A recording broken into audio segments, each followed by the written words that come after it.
You're listening to Dude Podcast with JC and Will. Put some pep in that step.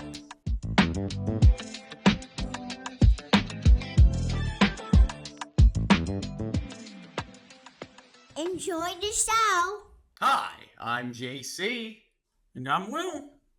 And you're Listening to Dude.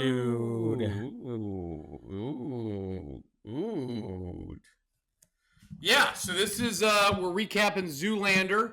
This is part 2. Mm-hmm. Really, basically, we got up to the, he's been brainwashed, right? We had, we had the amazing video with Will Ferrell, which that in and of itself, just YouTube Little Cletus, and you can find those, just the recordings of that, absolutely incredible. So yeah, I would highly recommend. But that leads into what I think may be one of the greatest scenes in cinema of all time. It's the walk-off. Oh yeah, the walk-off is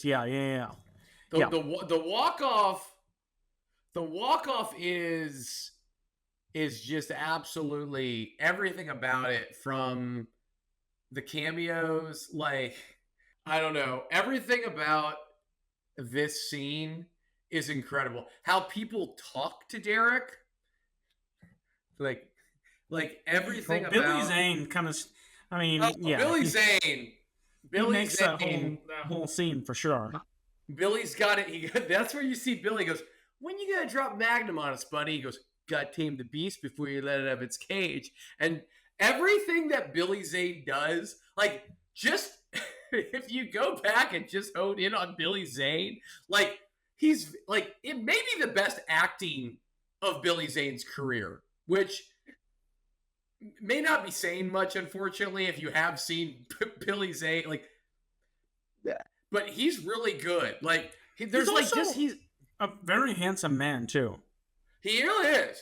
He is a startling handsome. Like, the guy pulls off the shaved head maybe better than almost anybody. He does. Yeah, he really does. Yeah. But that's the scene that you and I quoted in middle school religiously. That whole exchange between Hansel and Zoolander.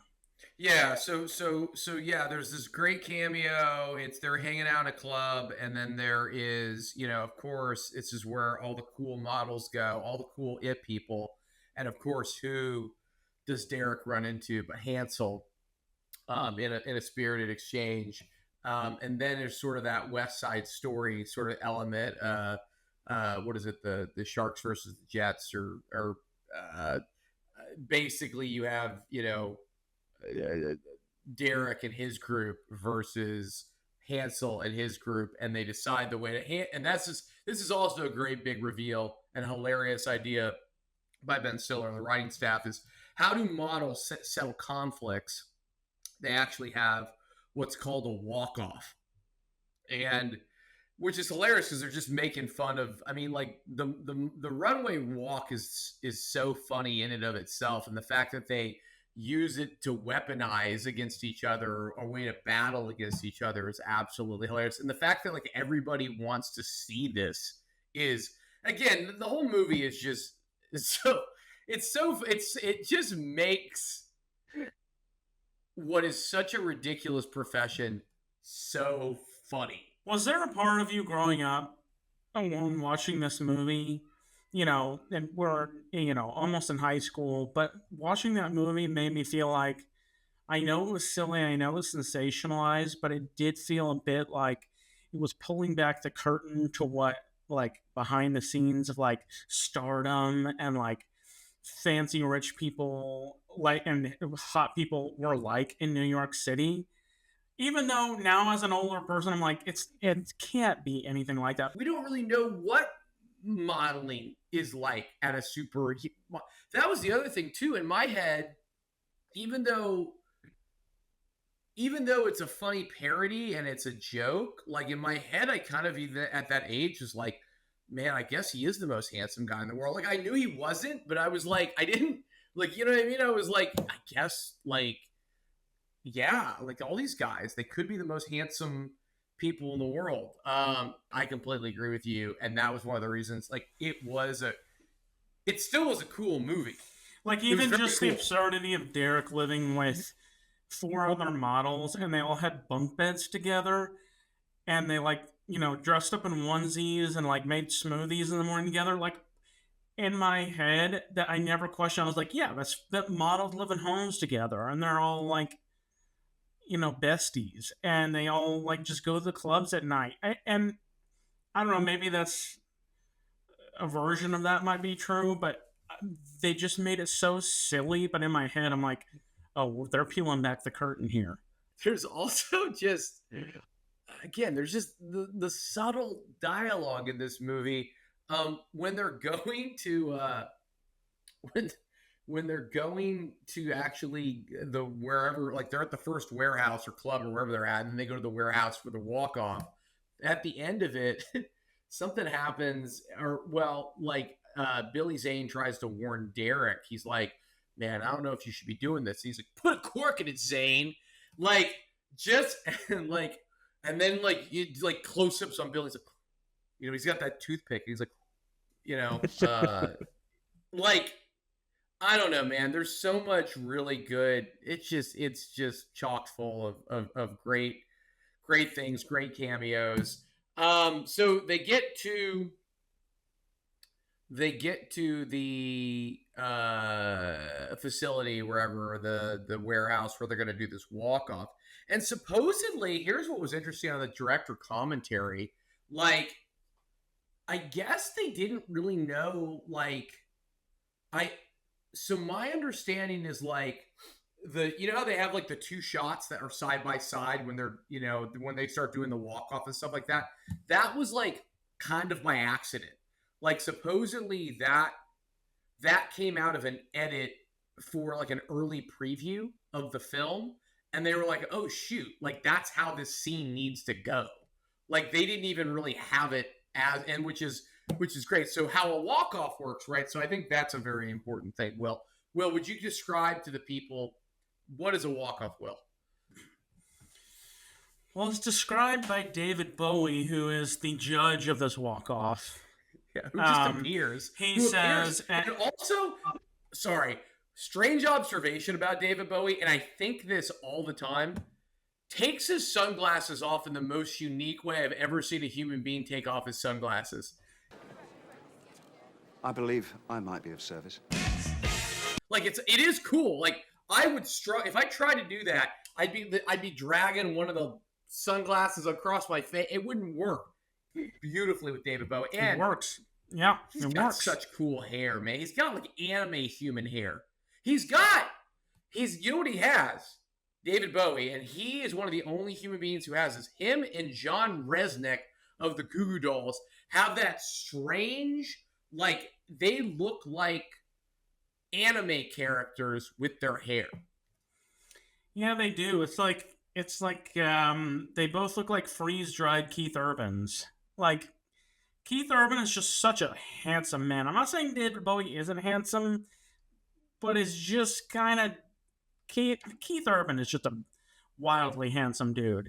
David Bowie is like David Bowie looks like if an alien came down and pretended to be Keith Urban. Or Keith Urban, or like had a baby with Brad Pitt, and then you get like, it's like the child. Like it's handsome, but you're also like, something's off about this. Like it doesn't look right. There's something like, it's like AI. It's like AI handsome guy. It's like, it's handsome, but it may have like extra finger. It has like 7 fingers, you know? Mm-hmm. But I will say, of all the David Bowie looks, Zoolander might be his best look. Yeah, man, he's excellent. So like a walk-off, yeah. So Will, describe what a walk-off. So as David Bowie, he's judging this walk-off, but how does it work? Basically, it's just like, first model goes down, does his move, basically like runway moves, and then the second model has to go up and do the exact same thing. It's like almost like a game of horse. right? Or like basketball, where like you shoot, somebody shoots, you have to shoot from the same position. That's essentially the walk off, right? So somebody does a move, somebody has to emulate that move and then go and then up it by something. So the final move is because listen, you got two heavyweights going at each other. Hansel realizes he has to channel some sort of energy that he's gotten, some spiritual energy, to be able to pull his underwear off his body by simply putting his hand down his pants. So basically, he shoves his hands in his pants and he starts moving around. Everyone's like, why is his hands in his pants? And all of a sudden, without taking his pants off, he pulls his underwear out of his pants unripped. And which is silly because it's not a model move, but somehow everyone was like, oh my God. It is an incredible feat. If somebody could do that, that'd be an unbelievable party trick. But my favorite part of that scene is when Zoolander goes up there and he has to duplicate pulling his underwear out of his pants. You see him walking down the runway and he's thinking, and you hear his inner voice go, thank God I wore underwear today. Thank God I wore underwear today. Yeah, it's hilarious. And then he pulls it out. It doesn't work. It's absolutely terrible.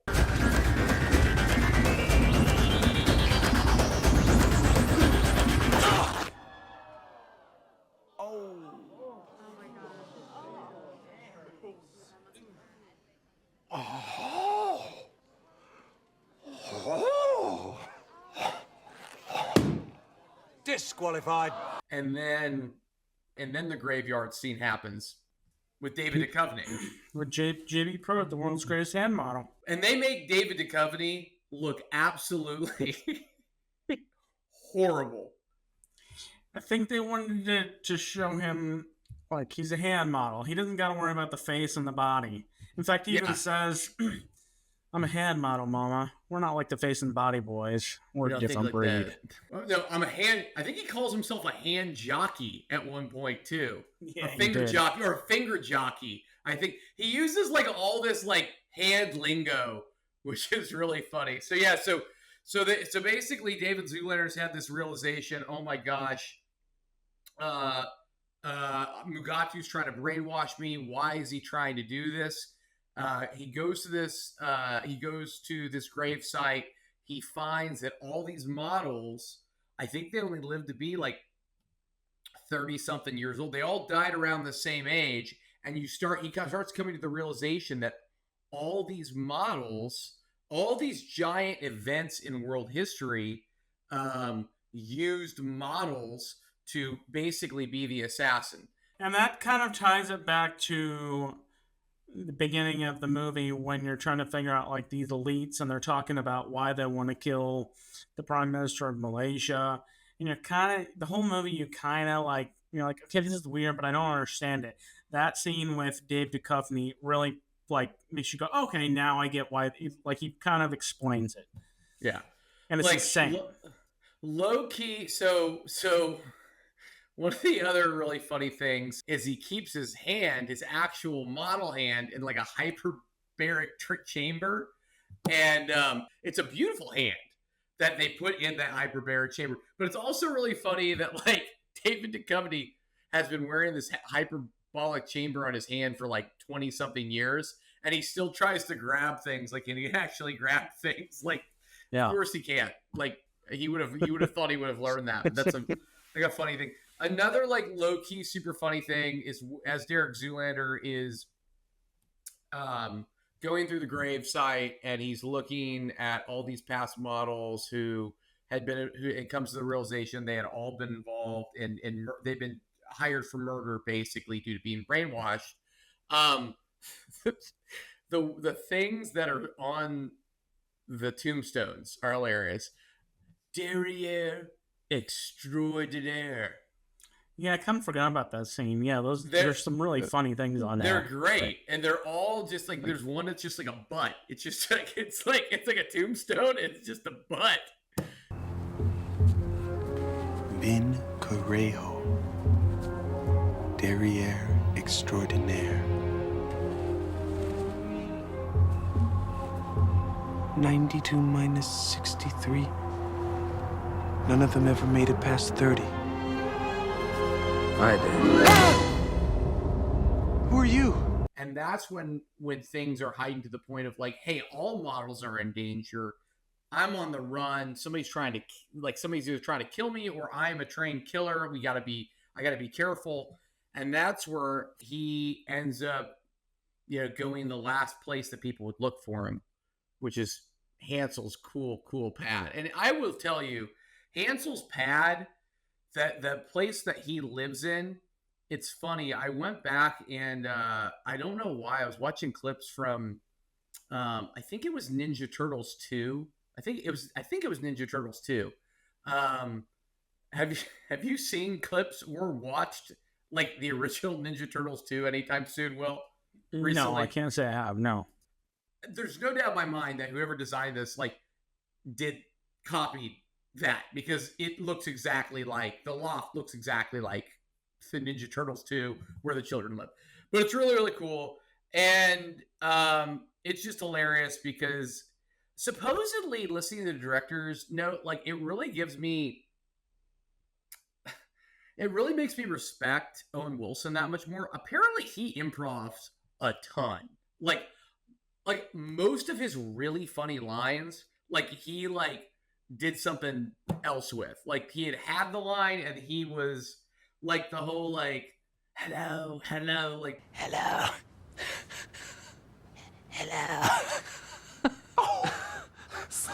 Parts of some of the things that are so iconic within this film were him just riffing with the general script itself.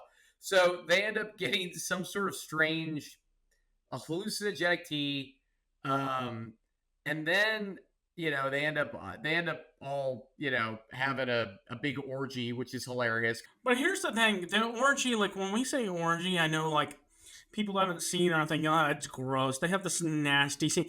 It can't be any more insane. It wasn't. You don't see anything. In fact, if you saw it and had no context to it, you wouldn't know that it was an orgy. You would think they were on a carousel or something. And the funny thing too, and the only reason you really know it's an orgy, quote unquote, is because you just start randomly seeing other people, other side characters from the loft's face. But I do want to say maybe the other funniest parts, the scene directly before the orgy scene, is just absolute hilarity. And this is where you find out Matilda's backstory. And the funny thing is, Matilda opens up and she's talking about a very sensitive topic, which is she used to be overweight, and she dealt with something. And the funny thing is, she goes, well, I used to be husky, or I used to be fat, or something like that. No, she said, in seventh grade, I used to be the fat kid. And then Derek just goes, ew, and just goes, or yuck, or something like that. And the music stops on that cue. And it's so wildly inappropriate. When you watch it, it's jarring. That could never pass today, making a joke about bulimia. Yeah. Yeah, you can't make jokes about bulimia. Yeah, you really shouldn't. I mean, to a degree, it's a very sensitive topic, so you got to be really. I feel like every joke can be made, but you got to be careful. And this just has no regard for any. There's no regard for it, because and it is. Again, the one of the funny themes throughout the film itself is mispronouncing words, misunderstanding words, the fact that these people don't have a grasp of the basic English language is hysterical in of itself. So the fact that she's having this moment, there's already been that break and the ew. And then they get back to the story, and she's describing bulimia. And I think if we're just being honest as the audience, I don't think everybody knows what it is. And so the fact that the joke is you can read minds, which is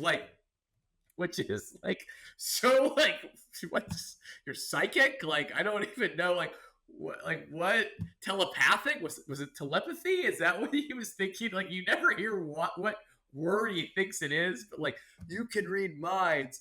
That is so funny because it is one of those things. If you're the audience, I guarantee most people were sitting there watching, going, "I know that word. That sucks," and they're thinking in their head, like, "What does that mean?" And then like it just followed up with that. It's incredible. But and we talked about that in the first episode, but I said that particular scene, that particular line is maybe the hardest I've ever seen you laugh. And my favorite part of that is not just Derek saying, like, can't believe that he thinks that means she can read minds, but Hansel looks over and he's like he doesn't know what believe me means either. Like, it's just very funny. Yeah, they're morons. So, so there's that. Then really the next big scene is going to the Darren Leak campaign. So what it is the idea is it's the setup. It's really the opportunity for Derek to assassinate the Prime Minister of Malaysia, and they want to do it in public. And one of the other hilarious things about this fictitious world of male modeling that they created is like they've put it up there with like I don't know, competitive sports where like these runways are all on TV, like, you know what I mean? Because like, there's so as this event is unfolding, just an interesting side story is John Voight, right, who's only been one other scene earlier in the film, is at a bar in southern New Jersey in a coal mining town, in this crappy bar, watching the Darren Leak coverage, like it's covered like a sporting event, which is kind of a funny random thing. But so yeah, it's another just great, it's a runway show. All these people are wearing trash and just ridiculous, terrible outfits, and it's chock full of celebrities all throughout the audience, and the goal is for Justin Theroux, who we didn't know was Justin Theroux, who plays the DJ, to play Frankie Goes to Hollywood. Relax, don't do it, so that it allows Derek to go into his murder mode. It's a trigger response. It's a trigger response. Yeah, it's to essentially from like hypnosis. Prime Minister of Malaysia. But yeah,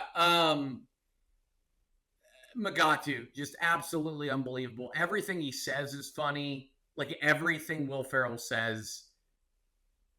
Let me tell. I'm going to give you an analogy for Will Ferrell. When Will Ferrell was at his best, follow me here.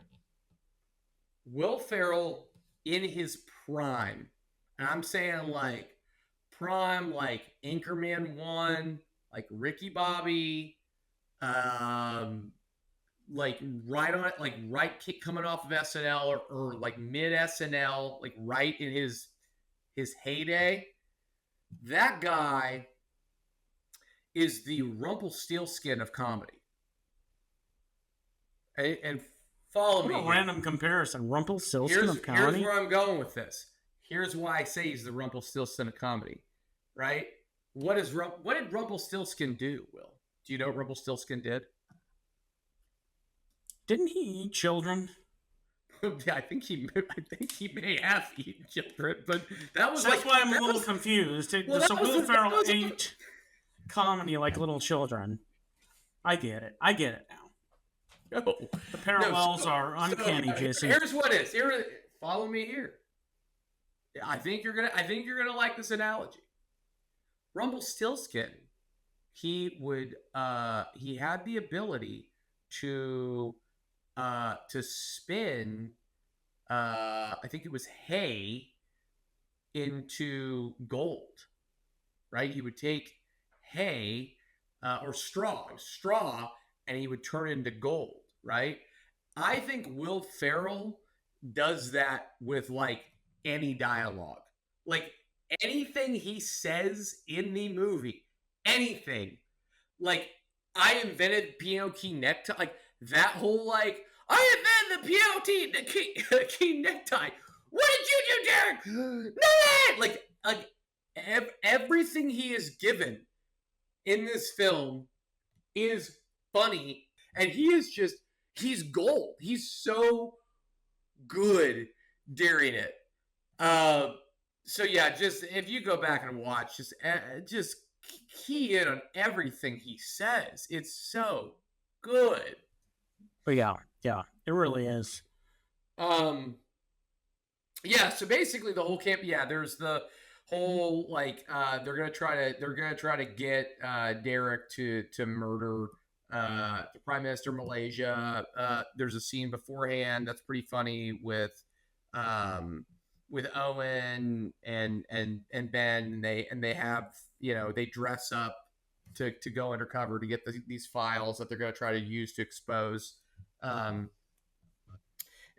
Maury Ballstein, and also expose just this giant campaign that's been going on. But like the funny thing was that what you find out there at the end, like right before Derek hears the music and goes to try to kill the Prime Minister of Malaysia when he's doing the actual walk itself, is it goes almost exactly like how they brainwashed him, meaning like all the actors and celebrities that were in that like earlier scene, like are in fact there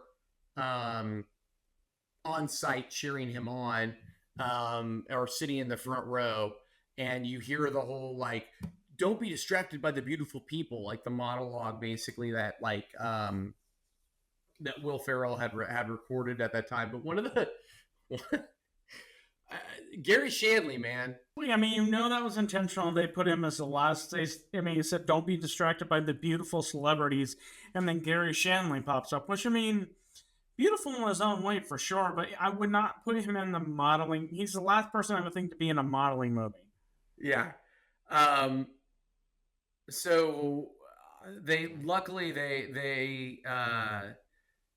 I do love the idea that they do not understand how computers work, and how they're trying to like bust Mugatu is they end up physically bringing the computer, throwing it down the ground like, we got you, because all the files are in the computer, thinking that they could like bust out the files when in fact they destroy the computer itself. But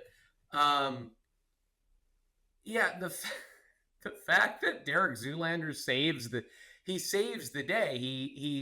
He actually, in fact, saves the day because Mugatu throws a ninja star at the Prime Minister of Malaysia.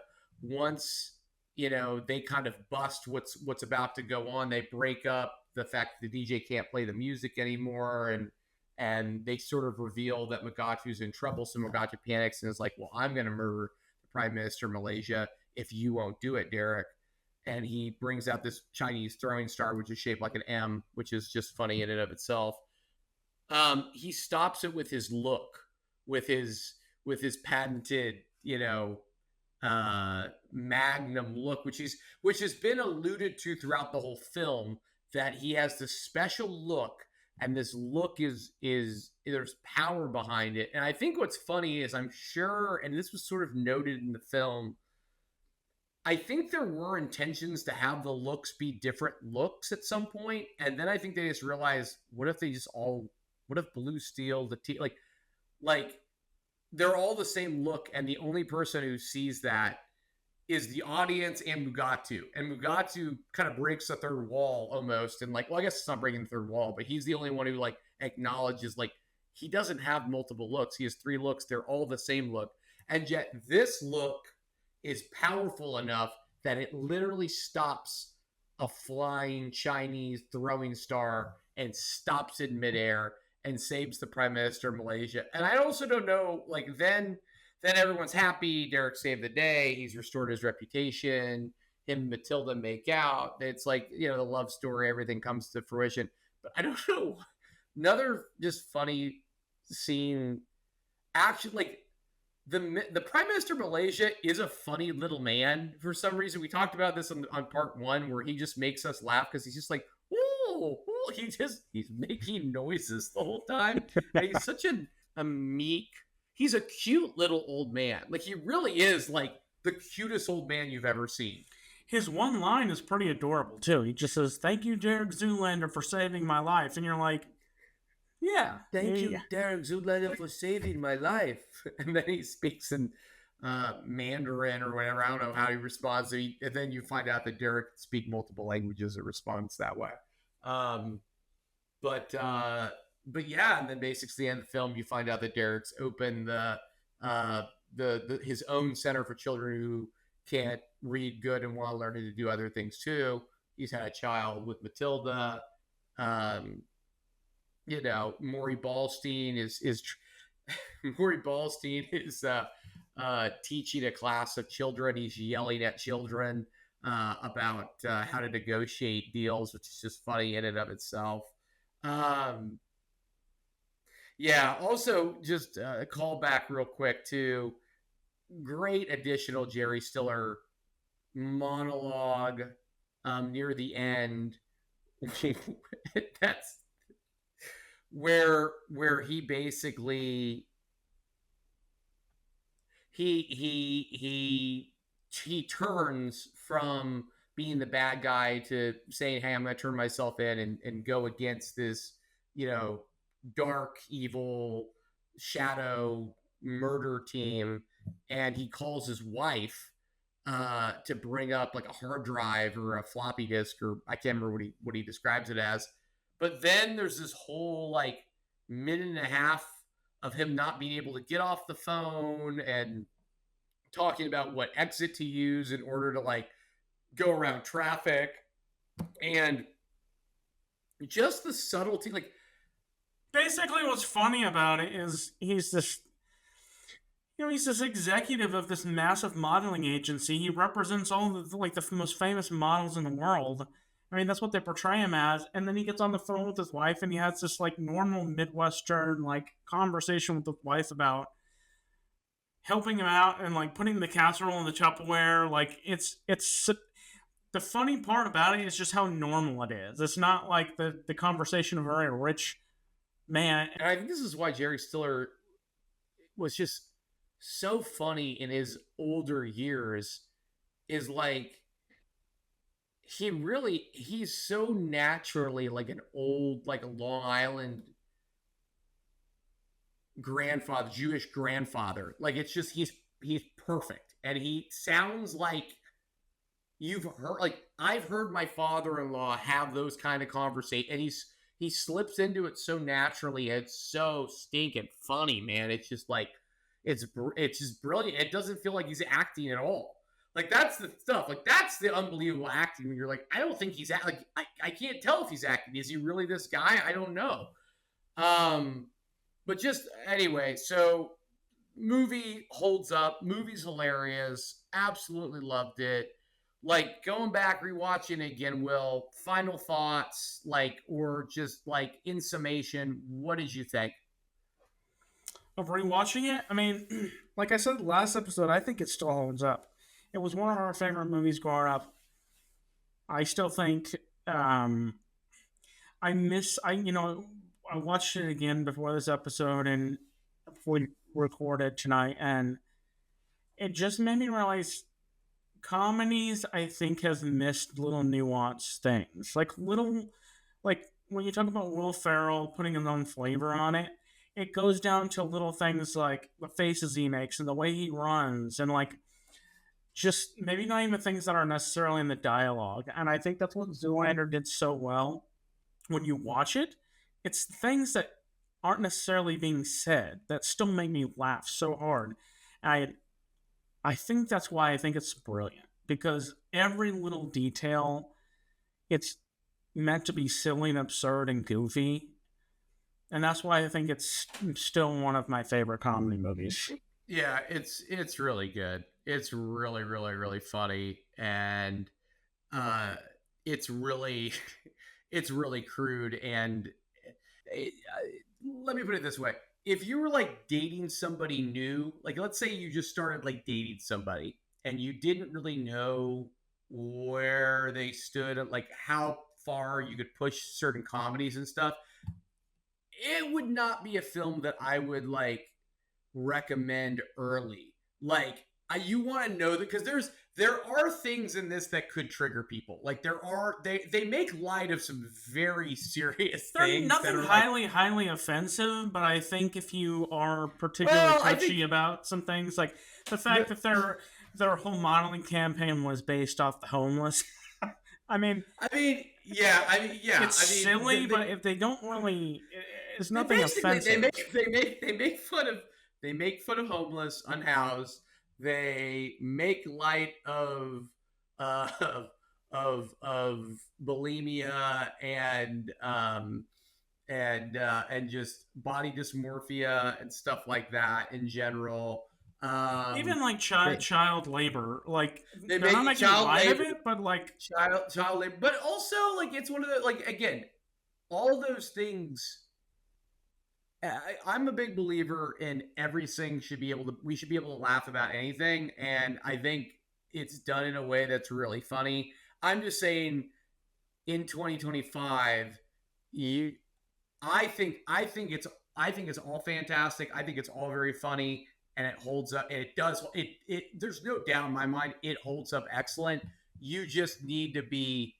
I would only tell somebody, just be judicious in who you're watching it with, but the difference is, it doesn't have an edge to it.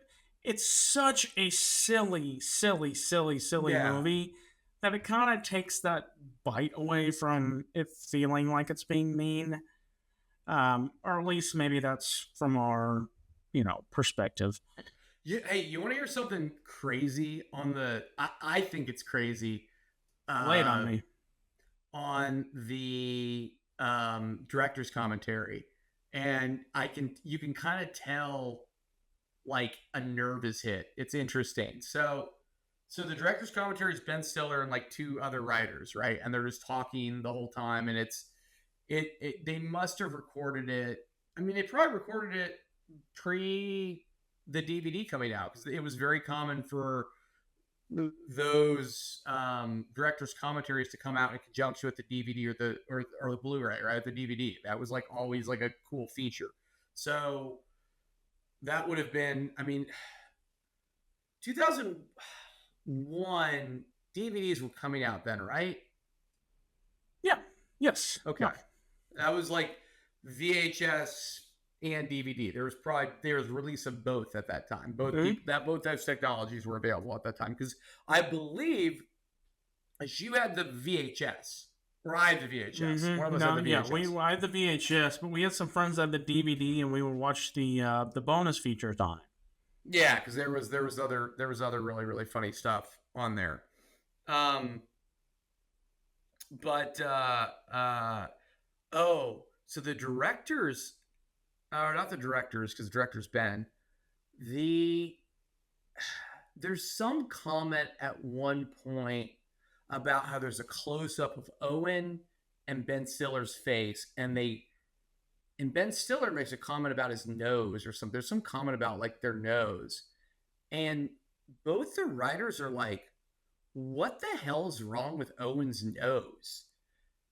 I'm straight up, like, they're like, it's not like, at first it's kind of funny, like they're like, haha, but like I'm like, huh? And then Ben addresses it. Ben's like, oh, he broke it when he was a kid. He broke his nose when he was a kid, and you can tell that the directors try to go, like, it's kind of bad. Like, the directors try to go back to like make fun of his nose again, and you can tell that like Ben like steps in to sort of be like, we're moving on from this. And I've always heard, Owen Wilson doesn't watch his, I don't know if you know this, but Owen Wilson like famously doesn't watch his own movies, right? He's very sensitive. Apparently doesn't like how he's kind of sensitive about how he looks, which is, again, there's an irony to that because he plays a male model, but like he doesn't like watching himself on film. He's very strange about that. I think I've also heard he is kind of sensitive about, even though he's never gotten the work done, I've heard he kind of is sensitive. I've heard that he's had enough people tell him not to do that because it's a differentiator. It kind of sets him apart, which is a wild note. But it was just interesting to be like, this is something that like, I'm like, it was bizarre because it's like it's almost like it's the kind of dialogue that should be in a director comment. You know what I'm saying? Like that's like a film that shouldn't be recorded, and it almost felt like Ben Stiller had to keep them back. It was really interesting, and I'm sure that happens more in these director commentaries. It's almost like it's more like a podcast medium than anything else. It's like pre-podcast where it was just free flowing, these people talking, and it's kind of fascinating. You probably get things, there's probably things that have been said in those commentaries that like if people went back and were like, oh, probably shouldn't have said that. Like there probably is all kinds of layers. Because if I was picking up on that, I'm sure like over the years there've been all kinds of that because that was such a big part of like DVD culture. But anyway, I thought that was kind of fascinating, just sort of a weird nugget listening to it. But man, absolutely hilarious movie. So glad I rewatched it. Everybody should rewatch it. Super funny, especially because like, I'm sorry, like there really is not. I mean, what's the last good? Like comedies, in my opinion, are now shows. Like funny things are on TV now. I don't think there's great comedy films anymore. I heard Leslie Nielsen Naked Gun was excellent. That's the last funny movie I've heard.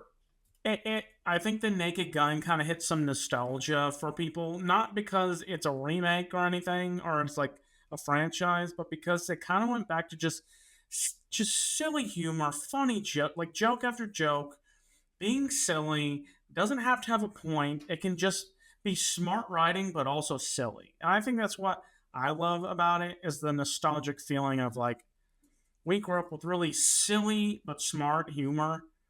Like Dumb and Dumber is another one. Like all the jokes are really dumb, but it takes a smart brain to come up with that dumb writing. You know what I mean? I think that's why I like both those movies. Yeah. And this was just this was a quintessential middle school movie, man. It was perfect. It really was. Agreed. Anything else, Will? Any last thoughts on No, Zoolander? just go watch those old movies that you used to love in middle school and high school, because I think you might be surprised like how much you still love it, because I really enjoy going back and watching Zoolander.